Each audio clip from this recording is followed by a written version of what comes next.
Students अब हम पढ़ेंगे जी बफर सॉल्यूशंस। बफर सॉल्यूशंस क्या होते हैं? बफर सॉल्यूशंस आर दोज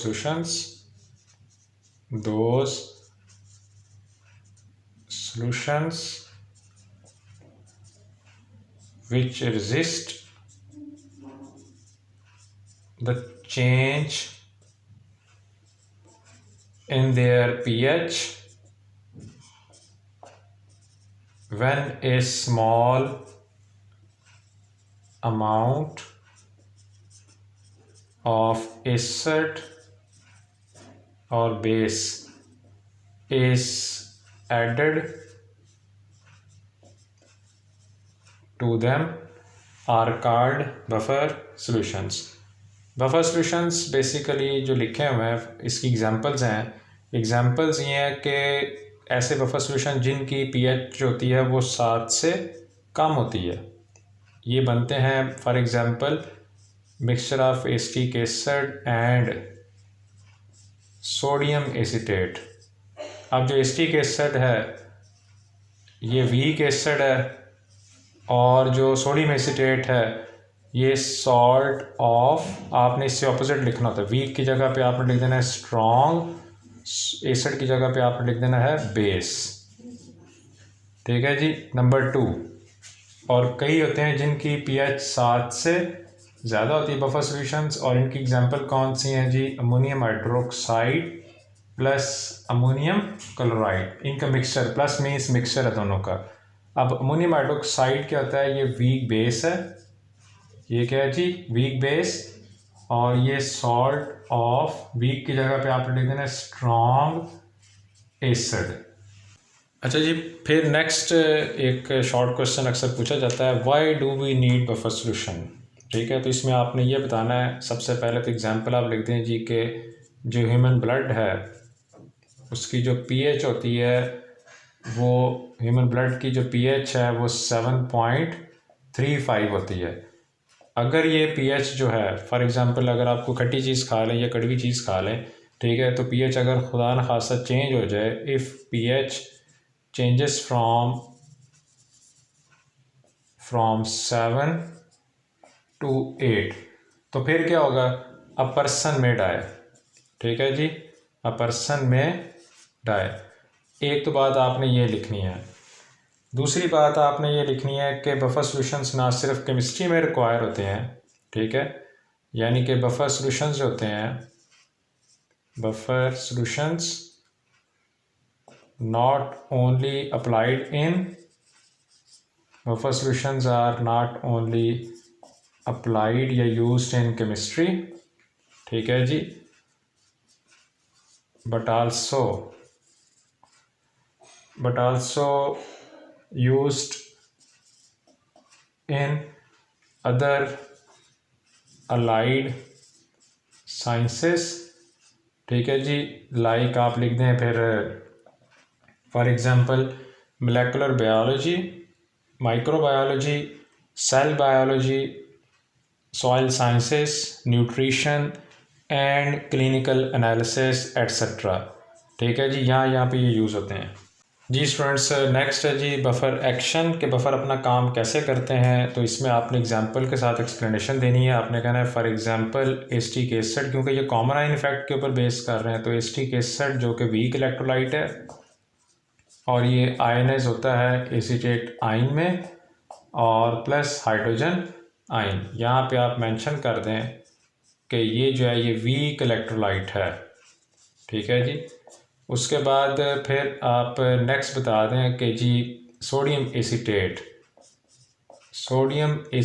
जो होता है ये स्ट्रॉन्ग इलेक्ट्रोलाइट है और ये भी एसीटेट आयन बनाता है आयनाइजेशन के बाद, यानी कि डिसोसिएशन के बाद या आयनाइजेशन के बाद, और सोडियम आयन बनाता है। ठीक है स्टूडेंट्स, और ये स्ट्रॉन्ग इलेक्ट्रोलाइट है। ठीक है, सोडियम एसीटेट क्या होता है? Strong electrolyte.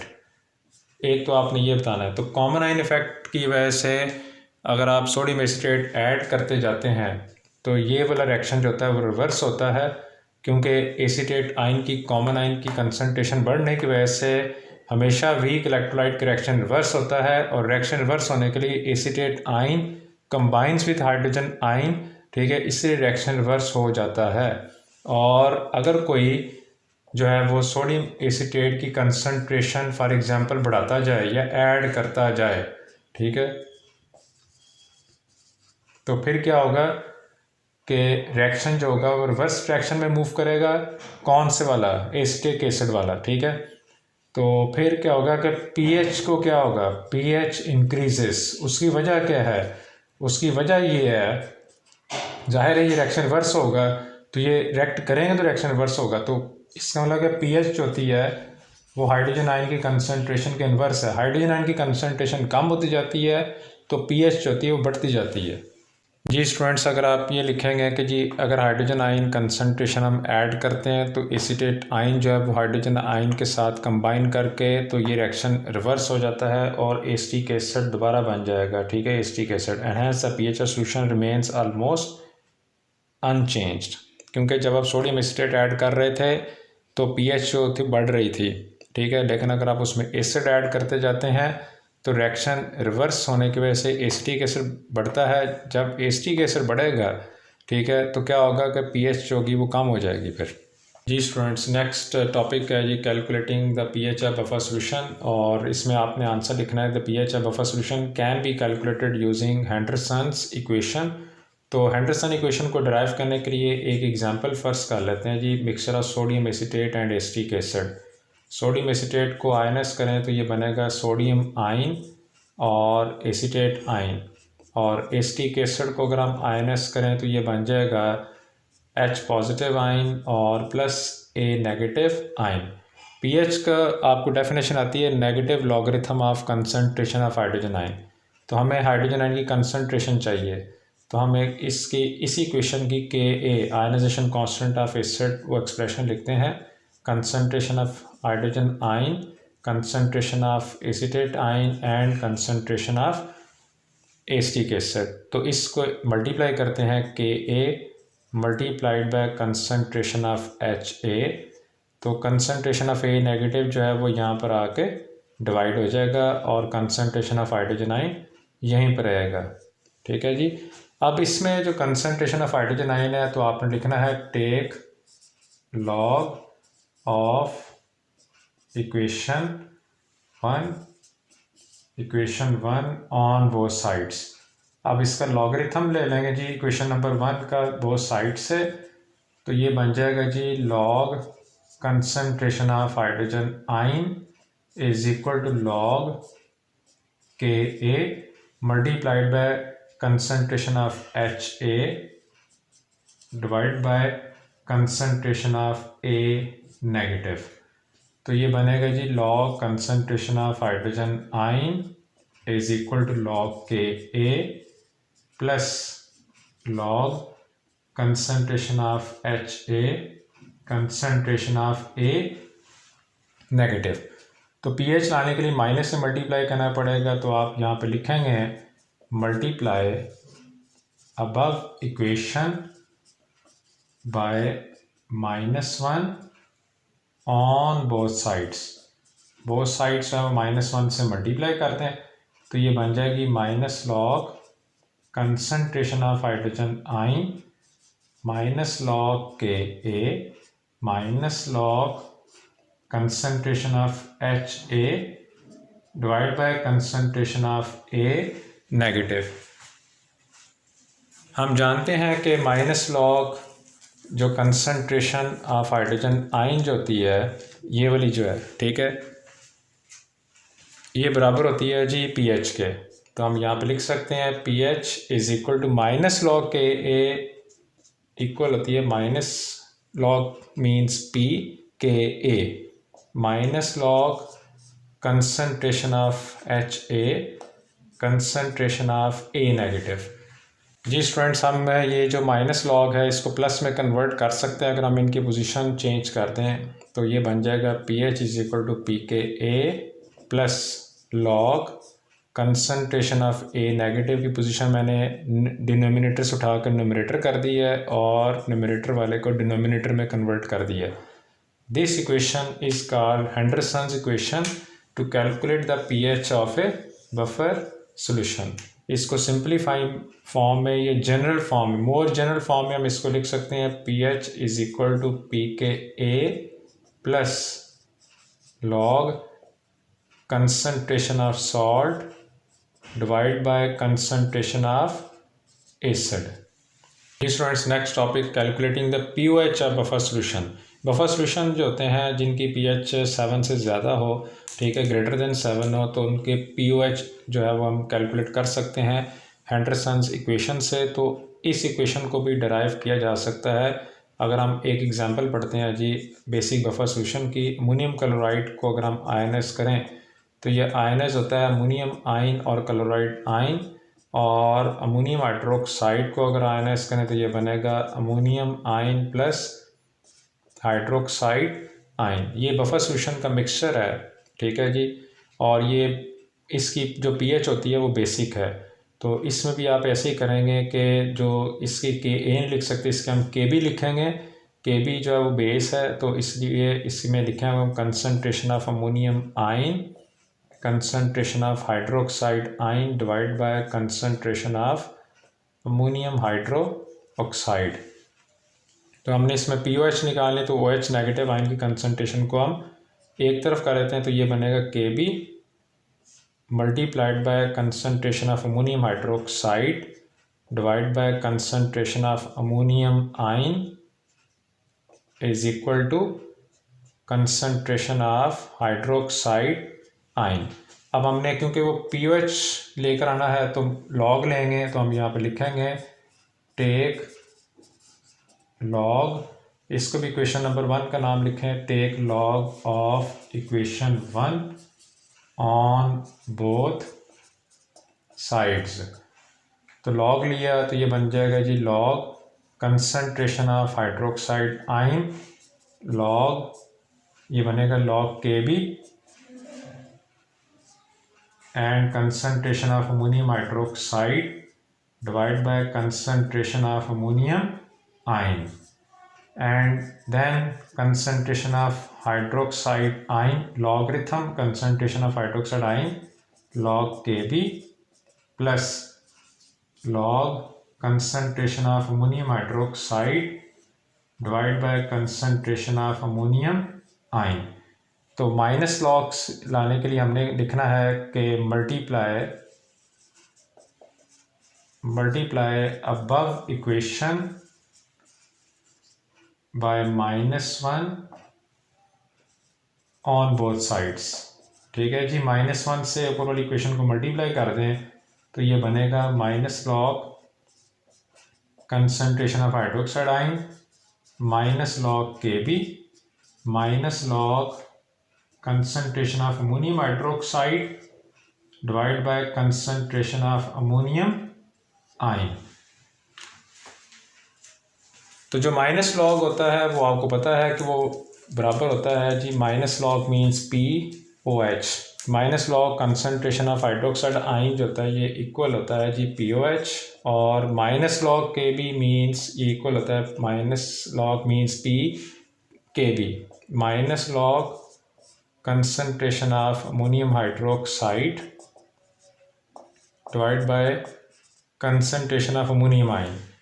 तो स्टूडेंट्स हम इसको भी माइनस को प्लस कर सकते हैं, अगर हम इन दोनों की पोजीशन जो है वो इंटरचेंज कर दें तो ये बनेगा POH is equal to PKb plus log concentration of ammonium ion divide by concentration of ammonium hydro oxide.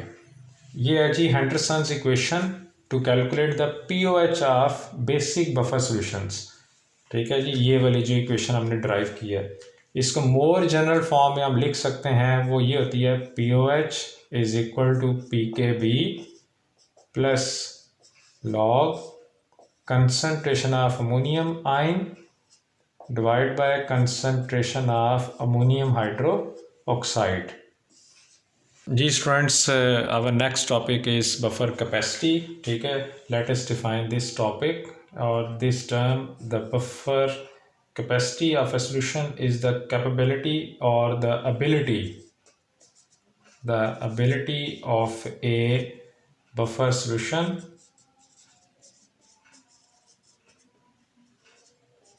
to resist the change in its pH if acid or base is added। ठीक है जी, ये इसकी definition हो गई।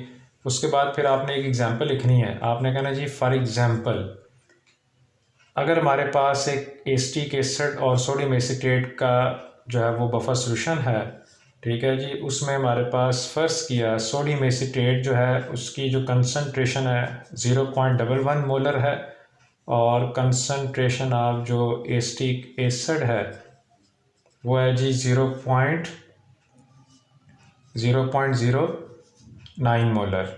ठीक है जी, और इसमें एसिटिक एसिड की पीके की वैल्यू जो है वो आपने खुद से याद करनी है, 4.74 है।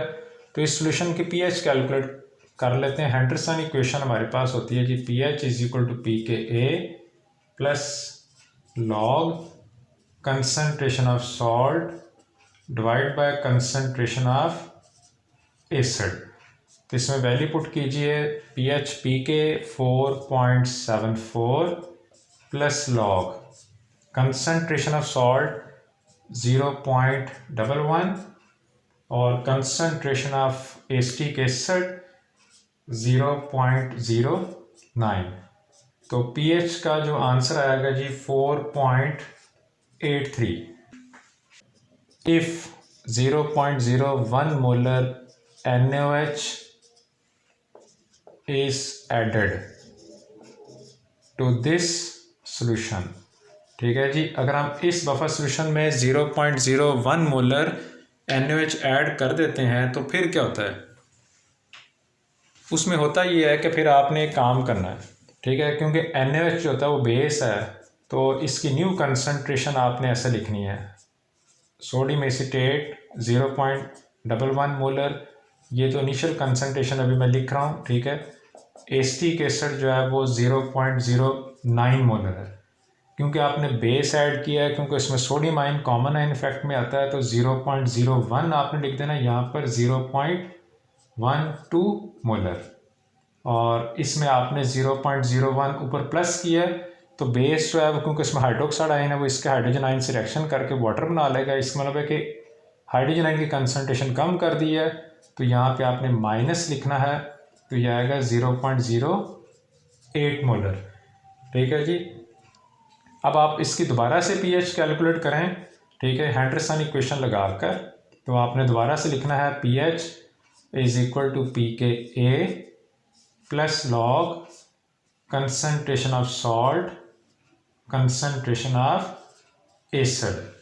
जी स्टूडेंट्स, अब हम इसमें वैल्यूज पुट करेंगे। पीके की वैल्यू जो है वो कॉमन है, ठीक है, तो pH is equal to 4.74, common means acetic acid के लिए कांस्टेंट है, सॉरी, ठीक है, तो 4.74 लॉग कंसंट्रेशन ऑफ सॉल्ट जो है वो 0.12 मोलर डिवाइड बाय, और एसिड की कंसंट्रेशन जो है वो 0.08 है।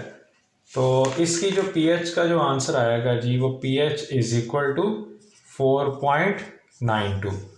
तो फिर आप इसमें लिख सकते हैं कि चेंज क्या आई है, ठीक है, यहाँ पर पीएच जो आ रही है 4.83 है, और आफ्टर एडिंग NaOH जो है वो फिर पीएच जो बफर सॉल्यूशन की चेंज हो रही है 4.92। इसका मतलब है कि ये तकरीबन जो डिफरेंस आ रहा है, ठीक है, वो 0.1 का अप्रॉक्सीमेट डिफरेंस है, जो कि इतना ज़्यादा नहीं है, ठीक है। इसका मतलब है कि जो डिफरेंस आया है वो 4.92 माइनस 4.83 अप्रॉक्सीमेटली 0.1। इसका मतलब है कि बफर सॉल्यूशन ने अपनी जो है वो पीएच को मेंटेन किया है। ठीक है जी स्टूडेंट्स, यहाँ तक आपने बफर कैपेसिटी का टॉपिक अटेम्प्ट करना होता है।